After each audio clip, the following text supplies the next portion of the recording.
It was a quiet Sunday in Georgia. The sky was clear, the streets still.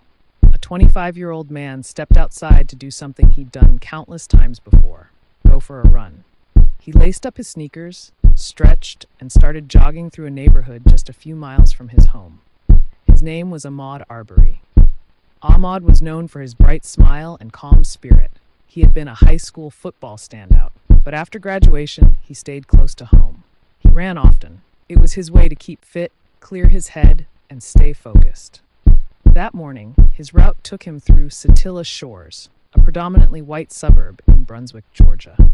It was a peaceful neighborhood, filled with manicured lawns, two-car garages, and watchful eyes. What Ahmaud didn't know was that those eyes were already on him the moment he stepped into the neighborhood. Someone had called 911. The caller said they saw a man inside a house under construction. That house had no doors, no windows, and no posted signs. Many people had wandered through it in broad daylight: neighbors, children, even dog walkers. But this time, the visitor was black, and to some people, that alone was reason enough to panic. Gregory McMichael, a 64-year-old former police officer and investigator, was one of those people. He told his son, Travis, to grab a gun. They both armed themselves, Gregory with a pistol, Travis with a shotgun, and jumped into their white pickup truck. They claimed they thought Ahmaud was a burglar. They claimed they were going to make a citizen's arrest, but they didn't call the police. They chased him instead. As Ahmaud jogged, he noticed the truck following him. He turned, trying to avoid it, but the truck followed. Then a second truck joined in, this one driven by a neighbor named William Roddy Bryan. He didn't know Ahmaud. He just saw the McMichaels chasing someone and decided to help. He brought his own truck and his cell phone. For nearly 5 minutes, they hunted him. 2 vehicles, 3 men, 1 unarmed jogger. The trucks boxed him in like a trap.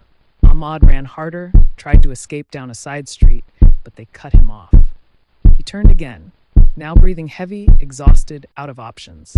That's when Travis McMichael stepped out of his truck, shotgun in hand, and blocked the road. Ahmaud approached cautiously. There was shouting, brief, chaotic, then the sound of 3 gunshots. Ahmaud Arbery collapsed onto the pavement. He was shot twice in the chest, once in the wrist. No one tried to help him. No one called for an ambulance right away. His killers stood over his body. When the police arrived, no arrests were made. No weapons were taken. Gregory and Travis told officers they were simply trying to stop a man they suspected of burglary. The officers let them go.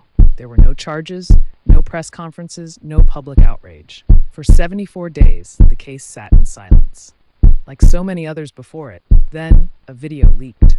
It was the cell phone footage William Bryan had recorded. It showed everything: the chase, the struggle, the shotgun blast. The internet exploded. Protests erupted. Hashtags flooded social media. Justice for Ahmaud began trending worldwide. The video made it impossible to ignore what happened in Satilla Shores. Still, people asked, why did it take a video for anyone to care? Why did 2 armed white men chasing down a black jogger not raise alarms from day one? And perhaps the most haunting question of all, if that video had never been released, would anyone even know Ahmaud Arbery's name?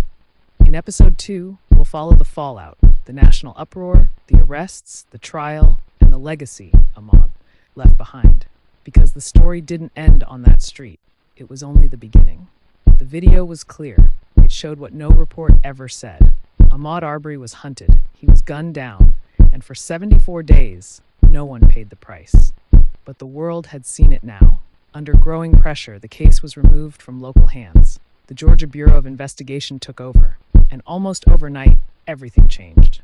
Gregory and Travis McMichael were arrested, charged with felony murder. Then William Bryan, the man who filmed it, was charged too.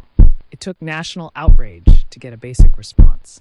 In court, the defense leaned on a law from the 1800s, citizen's arrest. They said Ahmaud looked suspicious, that they thought he'd committed a crime, that Travis only fired in self-defense. But Ahmaud hadn't stolen anything. He hadn't threatened anyone. He was unarmed. The jury saw the video. They saw him running. They saw the trucks. They saw the trap. They saw the shotgun. During the trial, the truth got louder. Text messages revealed Travis had used racial slurs before. William Bryan admitted Travis used one over Ahmaud's body. The defense tried to avoid the word race, but the evidence wouldn't let them. The verdict, guilty. All three men convicted of murder. Travis and Gregory, life without parole. Brian, life with a chance after 30 years. But justice wasn't the end. It was a beginning. Georgia repealed the citizens' arrest law. They passed a hate crime bill. Ahmaud's name was now tied to real change. He was jogging, he was unarmed, he was black. And for that, he was hunted. But what they didn't expect was that the whole world would run toward justice.